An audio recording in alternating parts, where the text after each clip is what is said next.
ৰঙানদীতে ঋষিৰাজ হাজৰিকাৰ হয়ে নিৰ্বাচনী প্ৰচাৰে ৰয়েছেন মুখ্যমন্ত্ৰী হিমন্ত বিশ্ব শৰ্মা। সৰাসৰি সেই ছবি দেখাবো।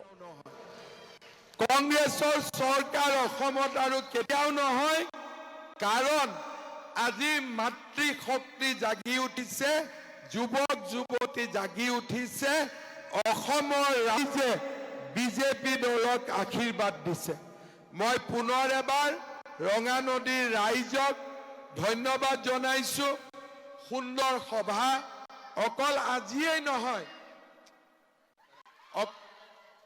অকল আজিয়েই নহয়, আজি আমাৰ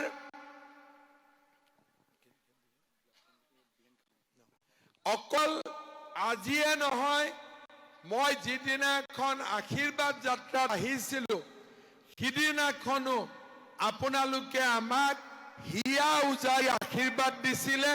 মই আপোনালোকক বাৰে বাৰে ধন্যবাদ আৰু কৃতজ্ঞতা জনাইছো।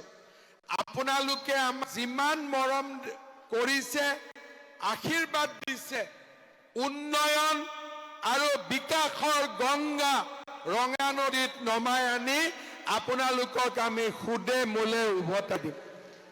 শ্ৰদ্ধাৰ ৰাইজ, আজি আমাৰ বাবে আনন্দৰ কথা যে ৰঙানদী ব্লক কংগ্ৰেছৰ সভাপতি বীৰেন খাউন ডাঙৰীয়ায়ো আজি বিজেপি দলত যোগদান কৰিছে।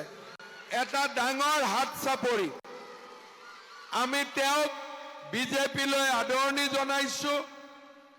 9 তাৰিখে ইলেকশ্যনৰ ৰিজাল্ট দিব, ভোটিং হ'ব, মেট ৰিজাল্ট দিব আৰু মেট ৰিজাল্ট দিয়াৰ 10 দিনৰ ভিতৰতে মই ৰঙানদীত আহিম আৰু ৰঙানদীৰ গোটেই কাম কাজ কৰাৰ দায়িত্ব মই মোৰ মূৰৰ ওপৰত লৈ মই মোৰ বক্তব্য সামৰণি মাৰিছো।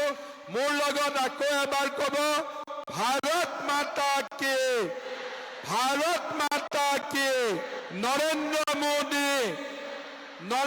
মোদী, ঋষিৰাজ হাজৰিকা, ঋষিৰাজ হাজৰিকা, ঋষিৰাজ হাজৰিকা, বন্দে বন্দে বন্দে।